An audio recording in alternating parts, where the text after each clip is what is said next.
Welcome. We're at the first of 3 Curator residency installments. My name is Sandy Bridges, and I'm here interviewing Naika Duluy-Garwood. Hi. Hi. Now you're the curator for this first of 3 events. So today we're at the finissage. We've been set up here. We're at a Friday. We've been set up here since Monday. We've had some people coming and going through the space at scheduled intervals to check out some of this work. And tonight we will be seeing a performance from Joliz. Well, we're very much looking forward to that. Yeah, I'm really excited. Can you tell me a bit about the artists who are showing today? So we have Rafa Santos working in kind of an installation sound-based piece, and we also have Larrosa, who's also got 2 pieces, both very sculptural, and we also have Joliz, Dela, Peña. She's brought together these papers she's made, and also photography is involved in her process. She's going to be doing a performance today. Great. Looking through some of the work, there are some common themes. I noticed there's a lot of water is a common theme, emotions and memory. Are there any other common themes that jump out or sort of bring the 3 artists together? Yeah, I feel like there is definitely this common theme of disconnection, or trying to see something or hear something but having a difficult time actually grasping what that is. So I think that there's a lot of erasure and a lot of this tension between trying and not really getting all of it. Absolutely. Yeah. Well, thank you very much. Once again, we're at Celine Bureau with the first of 3 of these installments happening this year, and we're going to get back talking with some of the artists who are showing today. Thanks, Naika. Thank you. We are back with Within There's a Chair, Take a Seat, and we are with Joliz de la Peña. Hi. Hi. So we are looking at one of our artists' work here. Can you tell us what your piece is called here today? My 4 paper pieces are called 37, and I took the scientific approach with the theme, which is about reconnecting with our, the first ancestor, the mitochondrial Eve.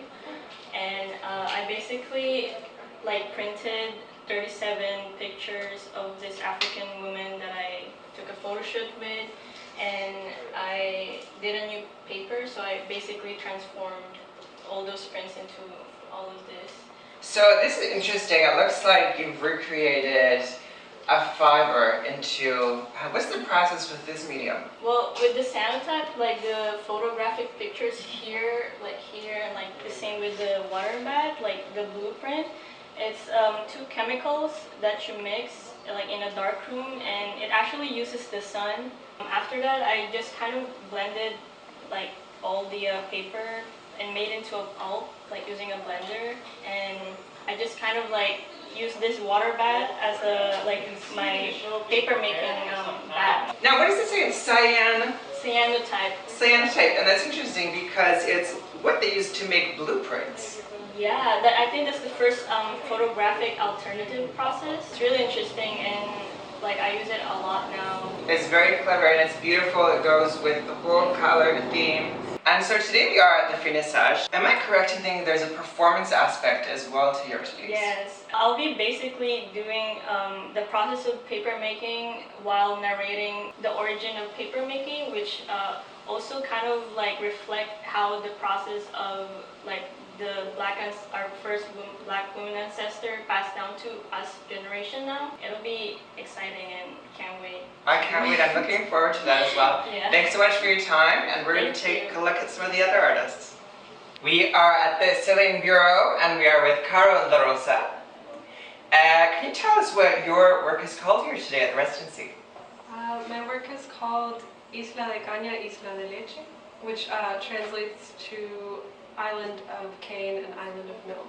And we have 2 pieces that I've seen here. We have this one as well as one downstairs. Can you tell me about the medium and the process and how you came to have your finished product? So I started with sculpting the structure, which is 2 sawhorses and a wooden base, on which there's about 7 liters of milk and sugar, which is a Cuban treat that's called cremitas. And this shape is, in fact, an island.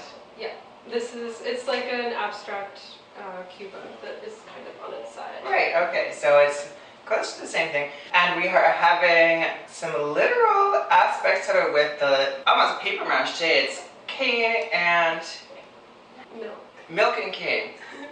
So there's text also in here, and if you look closely, this one is harder to read. But I know there's a poem on the other one downstairs. Can you tell us a bit about the poem? Yeah, so the poem is kind of a response to a very nationalistic, romantic style of writing about Cuba, which focuses on kind of the landscape of the island, the natural beauty of the island, but from the perspective of a white colonizer. And so I'm taking the form of that poem, and instead of referring to the island as the island of cane and the island of milk as a post-colonial island, since sugarcane and milk have both histories of slavery and colonization on the island. And so kind of talking back to this idea that, Cuba as a nation just sprung out from the geography of the island, which is not the case. Well, I absolutely love your concept and your mediums and the way they work together. I think it's beautiful and clever. Thank you so much, Carol. We're going to come right back to see some of Rafa's work. We're now with Rafa Santos. What is your piece called here? Title of my piece is Within the Ocean There's a Chair. Okay, so first glance at your work here, and looking at some of your other work, is the first thing that stands out is the mediums you're using. So is this some found object, or what's your intention behind the mediums? My process is very kind of like whatever I have on hand. Mm-hmm. And the bricks in the chair were found objects coming to and from studio, and also the wood as well, actually kind of just supplied, and it felt like the right thing to do given the prompt. It goes together. As for the medium on the wood pieces here, is it mixed? I see some pencil crayon. Is that oil pastel? It's actually crayon. Okay. Wax crayon and some paint, black paint, and ink as well. And sometimes it's on the wood, other times it's on paper that I then pasted on top of the wood. Can you tell me how your piece comes into the theme with the other installments today? Yes, looking at the whole space from front to back and high to low, it almost feels like at this point you're entering kind of the back end of the cave.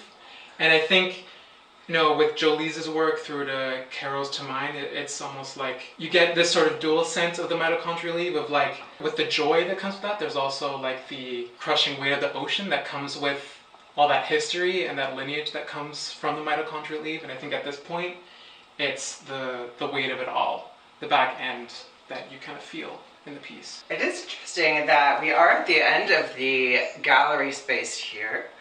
And it definitely is punctuation, I feel, on the other pieces. I also think it's wonderful, your work sort of has this chaos and geometry to it, which is a beautiful sort of, when things kind of are opposite but go together. Juxtaposition? Yeah, I feel the juxtaposition of the chaos and geometry in your work complements the others as well. Very beautiful. Is there anything else that we can add about your work today? Yeah, there's a gap in the lineage from the mitochondrial leaf for me personally, and that has to do with the transatlantic slave trade. And so my work is about, if I was to enter in conversation with the mitochondrial leaf, that there's this silence, there's this part that I can't hear her say to me. There's a part in the conversation that gets blocked out. And that is the driving force behind this piece. That's the driving force behind the sound portion of the piece. It's actually Nina Simone found an interview of Nina Simone, and I feel like she's kind of like the mitochondrial leaf of this piece. If she was at the bottom of the ocean, this was her throne, what she would be saying. That is beautiful. Thank you, Rafa. Thank you. This has been Within There's a Chair, Take a Seat, and we will see you at Celine Bureau's second of 3 installments next month. Thanks for watching.